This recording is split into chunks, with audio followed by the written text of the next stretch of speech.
บายดีทุกคนวันนี้เฮ็ดโวกเนาะว่าไปโรงเรียนมื้อนึงค่อยเฮ็ดหยังแหน่เนาะเดี๋ยวเราไปเบิ่งกันเลย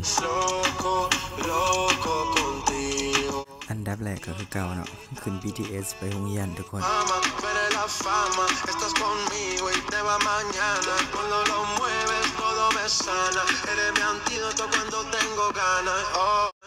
เฮาฮอดแล้วเนาะทุกคนจังจากที่ฮอดBTS อโศกแล้วเฮาก็เข้ามาใน Exchange Tower เพราะว่าโรงเรียนข่อยมันอยู่ในอาคารตัวนี้เนาะ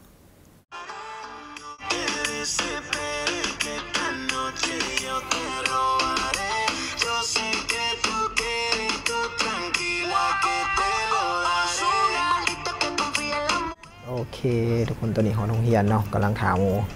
เพราะว่าหมู่กำลังสิเซ็งขนาดแล้วก็มาติวบทเรียนกันเซิงว่าหมู่มาสายไว้นัดกัน 10 โมงอันนี้ 11 โมงละเซ็ง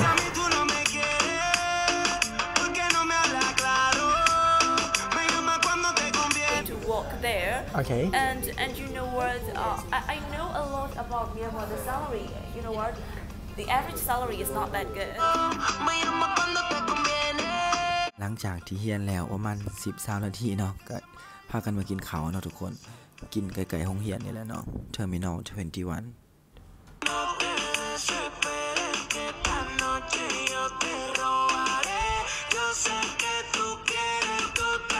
สั่งแบบว่ากับข้าวมาแล้วแบบมากินด้วยกันเป็นกรุ๊ปก็ได้ครับเอาอะไรดีอ่ะพี่เต้อยากกินอะไร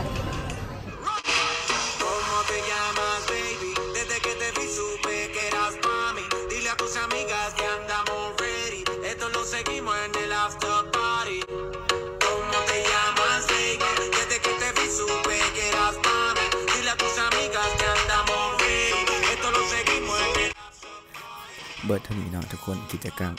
ตอนนี้ก็กำลังจะกลับบ้านแล้วเนาะกับด้วย BTS คือเก่าบาย